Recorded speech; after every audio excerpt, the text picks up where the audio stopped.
309 Restaurer la confiance naturellement. Franca a compris les véritables intentions de Lumian. Sinon, sa potion d'instigateur aurait été un effort inutile. Elle était convaincue que Lumian était quelqu'un qui ne faiblirait pas dans une bataille de sophismes, et elle espérait qu'il pourrait maintenir cela. Entrez.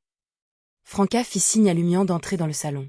À ce moment-là, des boîtes occupaient déjà la table basse, contenant du Demon Troa Uniguide et d'autres ingrédients. Le simple fait de jeter un coup d'œil à ces objets a réveillé quelque chose chez Lumian, une envie de les dévorer. Heureusement, ce n'était pas écrasant. C'était plutôt comme si des gens affamés regardaient un chef grillé de l'agneau. L'attention de Jenna était revenue sur les ingrédients. En regardant le bol à bouillon en porcelaine blanche avec ses doubles poignées et son couvercle, elle trouva absurde de le consommer de la même manière qu'elle avait consommé la potion d'assassin. Comment s'est déroulée cette préparation de potion? Cela ressemblait plus à un mélange de cocktail ou à une préparation de bouillon. Le mysticisme était introuvable. Jenna inspira profondément, puis versa 100 ml d'eau pure dans le bol de bouillon à l'aide d'un cylindre doseur. Elle a ajouté le Demon Troa Uniguide et le sac empoisonné Dark Prowler. Au milieu des bruits bouillonnants, les deux ingrédients principaux ont fusionné dans l'eau pure. Une manifestation de la loi de convergence des caractéristiques du Beyondé.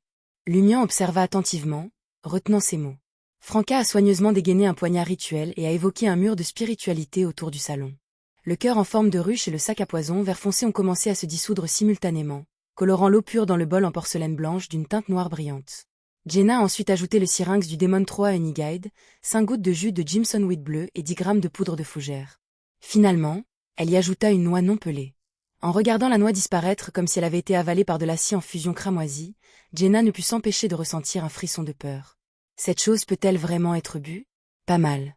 C'est exactement comme la potion instigator que j'ai préparée auparavant, félicita Franca avec un sourire facile. Bien sûr, c'est pareil. Concocter une potion est aussi simple que cela, pensa Lumian. Franca agita la main, sa confiance inébranlable, et continua, pas besoin de vous inquiéter. Avaler directement une potion séquence 8 ne vous dérangera pas. De plus, vous avez déjà digéré la potion assassin. Infectée par sa confiance, l'expression de Jenna est progressivement devenue résolue. Oh, vous employez l'instigation, n'est-ce pas? Est-ce une approche honnête de la part d'un instigateur? Lumian a compris les intentions de Franca, mais il ne l'a pas interpellée. Jenna s'est renforcée et a pris sa décision. Elle ramassa le bol de bouillon à double anse et le porta à ses lèvres.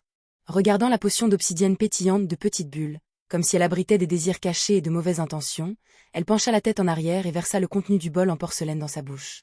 Une douleur aiguë s'étendait de sa bouche jusqu'à son œsophage, irradiant vers son cerveau et d'autres parties de son corps.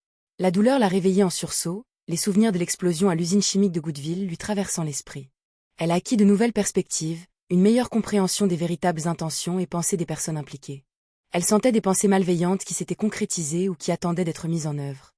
Bientôt, le cœur de Jenna s'est rempli de rage, de dégoût et du désir d'effacer ces individus et ces choses.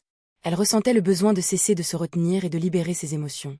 Se rappelant les avertissements répétés de Franca, elle a résisté à laisser sa haine, sa colère et ses désirs prendre le dessus. Elle serra les poings et resta immobile. Son ombre semblait s'approfondir et ses cheveux jaunes brunâtres semblaient s'allonger. En un peu plus de 10 secondes, la douleur s'est progressivement atténuée et Jenna a renoué avec son corps. C'est en effet assez facile. La raison pour laquelle je me sens à moitié mort après avoir avalé des potions à une séquence basse est due en grande partie à la corruption d'inévitabilité. Lumian soupira. Jenna rassembla rapidement ses pensées et étira ses membres, examinant les changements dans son corps. Oh, mon corps est définitivement devenu plus fort. Et j'ai cette nouvelle capacité, instigation. C'est en fait plutôt génial. L'instigation est plus qu'une simple capacité.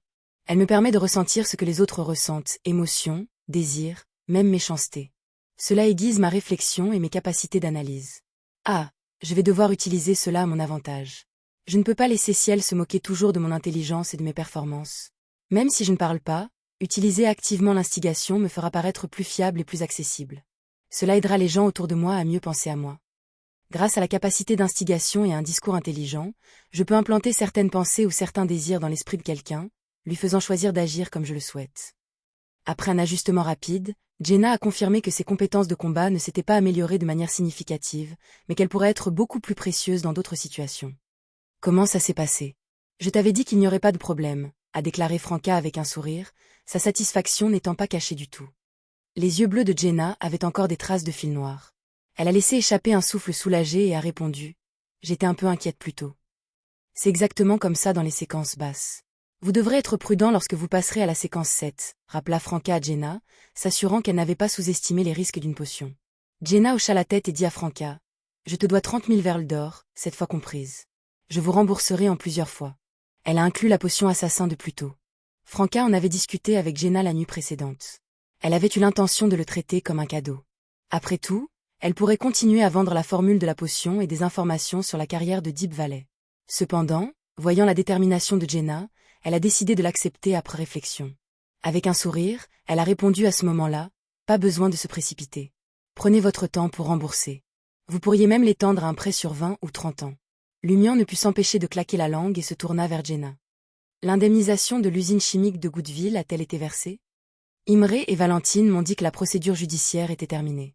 Une fois les enchères terminées, les actifs seront distribués, peut-être dans 2 semaines. » Jenna ne comprenait pas vraiment pourquoi Lumian en parlait soudainement. « Julien et moi devrions toucher environ 6 000 verles d'or. Nous le partagerons également après avoir réglé nos dettes. Honnêtement, je n'en ai pas vraiment envie, mais il ne sera certainement pas d'accord. » Lumian hocha la tête et demanda plus loin, « Et qu'en est-il de la compensation de votre père? » En raison de l'explosion de l'usine chimique de Goodville, le tribunal a donné son dernier mot, mais le propriétaire de l'usine traîne les pieds. Hugh, essaie-t-il de déplacer ses actifs avant de payer? Le ton de Jenna contenait une pointe de colère alors qu'elle en parlait. Un rire s'échappa des lèvres de Lumian. Et ça? Nous rendons visite aux familles qui attendent bientôt une compensation. Vous les incitez, et je les inciterai.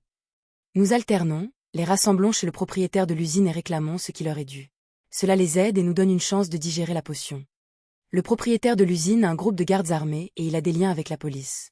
Et s'il blessait les gens en leur demandant simplement leur cotisation? Il traverse déjà tellement de choses. Jenna a exprimé son inquiétude. Lumian a haussé un sourcil et a répondu. Le tribunal a pris sa décision. Ils ont parfaitement le droit de demander réparation. Si quelqu'un ose tirer, je promets qu'il ne tirera plus. Ne vous inquiétez pas, avec nous, ils seront en sécurité. De plus, vous pouvez informer les purificateurs. Ils comprendront. Jenna était convaincue, ses pensées s'emballaient. Bon sang, tu m'excites. Tout en grommelant, elle a accepté l'idée de Lumian et a décidé de recueillir des informations le plus tôt possible pour déterminer où résidait actuellement le propriétaire de l'usine. Simultanément, une autre pensée lui traversa l'esprit. Maintenant que je suis un instigateur, je dois interagir avec le mandataire. C'est une tâche des purificateurs. Franca, quand a lieu la prochaine rencontre? Franca a dit avec indignation, le week-end prochain. Contacter le dépositaire est une entreprise risquée. Les purificateurs profitent en quelque sorte de votre manque de connaissances en ne vous proposant qu'un seul ingrédient pour la potion instigateur. Si c'était moi, j'exigerais une meilleure offre. Instigation habituelle.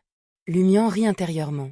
Pendant que Franca et Jenna rangeaient la table basse, Lumian restait assis dans un fauteuil, l'air tout repoussant. Au bout d'un moment, Jenna s'approcha de lui, son corps s'abaissant. Lumian tourna la tête avec surprise. Avec un sourire narquois confiant, Jenna ajusta ses cheveux. Je peux affirmer avec certitude que vous n'êtes pas simplement venu me voir boire cette potion pour avoir affaire à Guillaume Bennet. Son sourire était enjoué et taquin. Même si elle n'était pas maquillée, cela a ramené Lumian à leur première rencontre lorsqu'elle était chanteuse underground à la salle de Balbrise. Avant que Lumian ne puisse répondre, Jenna se redressa et se dirigea vers la salle de bain, laissant derrière elle une question banale. Est-ce vraiment si difficile d'admettre que nous sommes amis et que vous vous souciez de vos amis? Sur le chemin du retour à la salle de Balbrise, Lumian réfléchit à son rôle de pyromane. Il était sur le point de faire le premier pas vers la digestion de la potion, sa soif d'avoir plus de chances d'agir était insatiable. Bien que je doive enflammer les esprits et la société, je ne peux pas ignorer l'acte élémentaire d'allumer des substances et d'accomplir l'essence symbolique du feu. Qui serait un candidat approprié pour être brûlé? Alors que ces pensées lui traversaient l'esprit, le regard de Lumian repéra le baron Brignet. Le chef de la mafia, qui imitait habituellement Germain Sparrow, avait abandonné son sang-froid et son attitude distinguée habituelle. Au lieu de cela, il marchait avec agitation le long de l'avenue du marché, ses yeux se promenant sans cesse. Lumian se concentra brièvement sur lui, bien que le baron Brignet restât inconscient. Déconcerté, il revint sur ses pas jusqu'à la salle de Balbrise et demanda à Sarcota, qui avait autrefois servi sous le baron Brignet. « Avez-vous connaissance de ce qui est arrivé à Brignet? Je l'ai observé à l'instant dans un état de grand malaise. » Le réticent Sarcota jeta un coup d'œil vers la vitre du café et répondit. « Le fils illégitime du baron Brignet a disparu. » Fils illégitime? Disparu? Les pensées de Lumian se tournèrent immédiatement vers le jeune garçon que le baron Brignet avait récupéré à la gare de locomotive à vapeur de Suye.